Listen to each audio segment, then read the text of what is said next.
Hello girls, I'm gonna read about ambition. Ambition is both a small advantage and heavy burden. On one hand, it's cool because it gives you a lot of energy, but on the other, you face the daily challenge of figuring out where to direct that energy. If you understand it, aren't afraid to channel it into work, you'll know where it needs to go.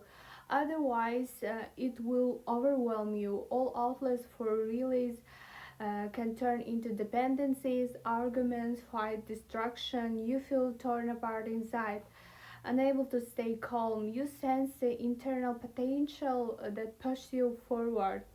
This is what it feels like to have ambition when you think, God, leave me alone. I want to leave myself alone too.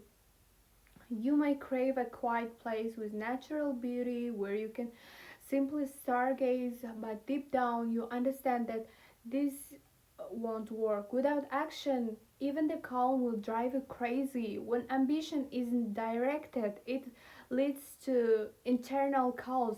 If you can organize yourself, you'll achieve results because your goal is the result.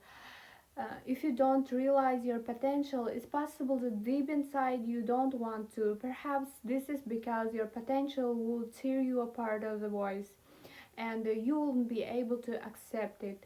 You might unconsciously sabotage yourself, finding all sorts of ways to avoid challenging your energy. This often stems from childhood patterns. For example, people may subconsciously think, I won't be happy just to spite my parents, or I won't achieve anything to spite my parents. Ultimately, this boils down to childhood issues and an unwillingness to take responsibility for yourself. True ambition can't be ignorant.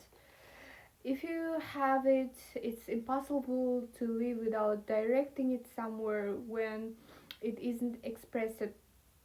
It manifests in destructive ways through dependencies, emotional outbursts, or passive dissatisfaction. For some, the only way to cope is to find an outlet for their ambition.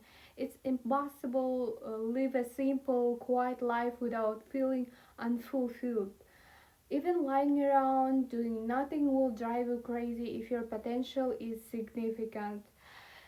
If this resonates with you, try to focus less on excuses or complaints and more on action.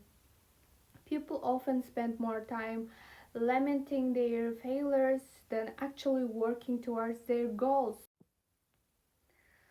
Dwelling on how things didn't work out, use the time to analyze what went wrong, identify what to improve, and try again. Repeat the process until you succeed.